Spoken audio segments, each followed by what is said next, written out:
allowed me to have a deep sense of identification for another person. And it is assigned to you, you're alive, to live, to love, to create, and to build the lives and the lives of those whom you touch, not hit. Each is concerned with helping the other person become what he or she strives to be. The husband wants to nourish the best quality of his wife. Cheers again!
Right in the middle? Look at that perfectly sized. Wow, what a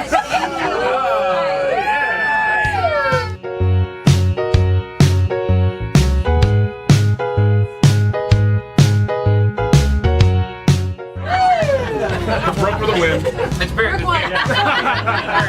Very good.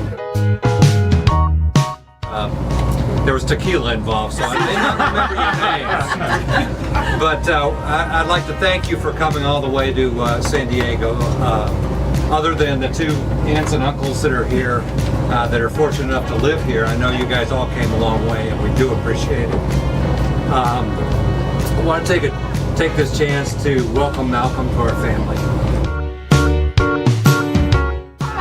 What we're going to do now is perhaps ill-advisedly open up the floor to our friends who made the journey out here to say something. And all of a sudden we realize Malcolm is just gone. He is nowhere to be found. Turns out that during the Olympics they built this beautiful Olympic park. There is a fountain that little children love to run. Malcolm is fully clothed, running in the fountain. It's all ages. Inspired all of us to then join him. I think some of us took our cell phones out of our pockets, but there's an iconic photo from this that I still treasure. So, great memory, great first day of college. And Brooke was our fearless clarinet section leader our senior year. Each year, you okay? Okay. Each year you had to memorize your entire music program that you would play on field, and you had to perform it in front of your section leader. And needless to say, I don't think I knew more than 3 notes or bothered to memorize 3 notes my senior year, and Brooke passed me anyways. So, she didn't realize that this would then, pay off later, because I couldn't tell, crazy stories about her, too many band stories. So I will keep to a nice speech. But in all seriousness, I know a few of y'all have already heard me say this, but I've been looking forward, and I'll start crying, but I've been looking forward to this year for this day for almost 20 years now. Brooke and I met in middle school, and naturally, we did meet in band in middle school. She had just moved to Atlanta, and I had just moved to Atlanta probably like a year before they moved from Michigan. And over the years, Brooke really became one of my dearest friends. Life would happen, we were teenagers, we would have cliques, and we would be in the same group and not in the Hard to believe, but at first we did not really care for each other. I may or may not have a lumpy skull because Brooke hit me with a baton. I may or may not have pulled Brooke's arm out of the socket at one point. Twice. So, but about high school, things kind of changed and things are doing a little better. So right now we've kind of gotten over the halfway point where we've been friends longer than we haven't been, which has been great. So that's good. Yeah, so it's still a bull market on us, which is great. Like overflowing with used tissues, and it was just bad. Oh, poor Jackie. She never thought she'd get mentioned at Brooke's wedding. R.I.P. Jackie. She's not the only one surprised. I'm so grateful for Jackie though, because I really got to know Brooke, and you were in my room. We lived 2 doors down, almost 3 doors down.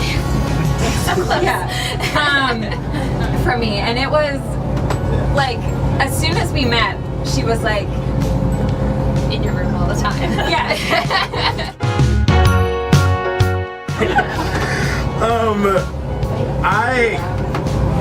My name is Robert. I went to Tech with Malcolm.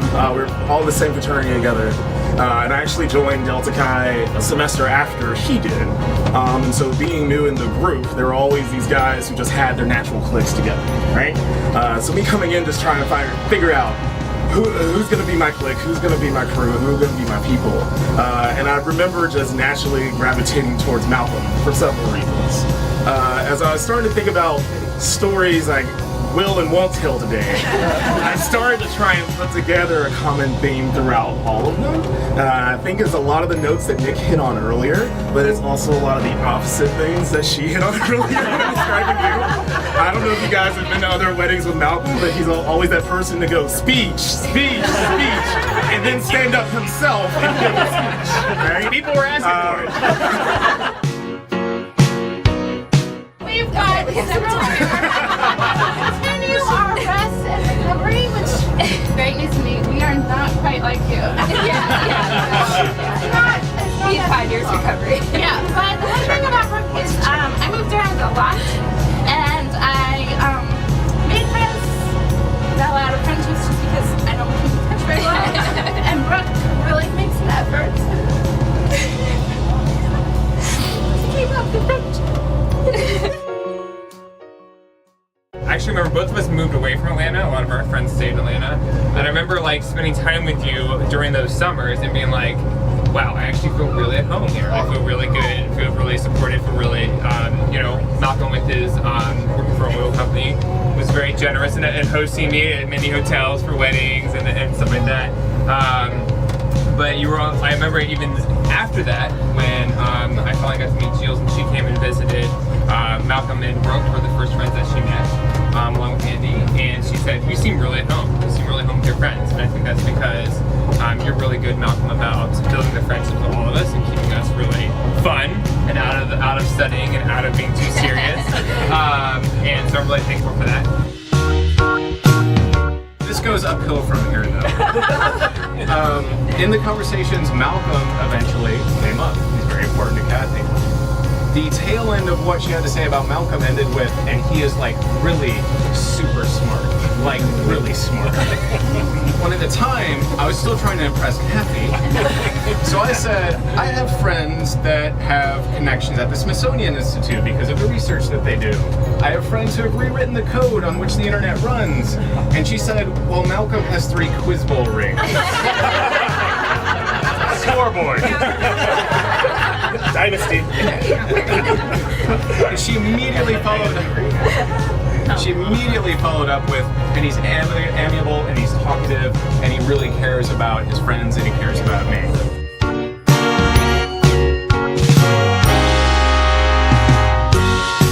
I mean, I had an immediate connection to Malcolm. And, we had a lot of great times as undergrads. I mean, we were all in the fraternity together. Malcolm's parents were living in the Woodlands in Texas at that point, and so he and I would actually go back to Texas for like New Year's and Christmas and all that. We'd often meet up in Austin, and there'd be a lot of weird, fun times that happened there. One time, while everyone else was going to the beach and like going on cruises for spring break, we did what we called the Texas road trip, TXRT. Yep. And the two of us like basically drove down to Texas and hung out with our parents for spring break. So one of the highlights of that week was actually going to the rodeo with Joe and Lisa. And so it was my first ever rodeo, and it was a lot of fun. You get to see like huge rapids and people wrestling steers and stuff. But the best part was when like it ended and all these like old white dudes filed out and a bunch of like really young kids, girls filed in, and it became a Fergie concert. And everyone was there basically, you know, yelling their lungs out to Fergie. So that was my first and only Fergie concert.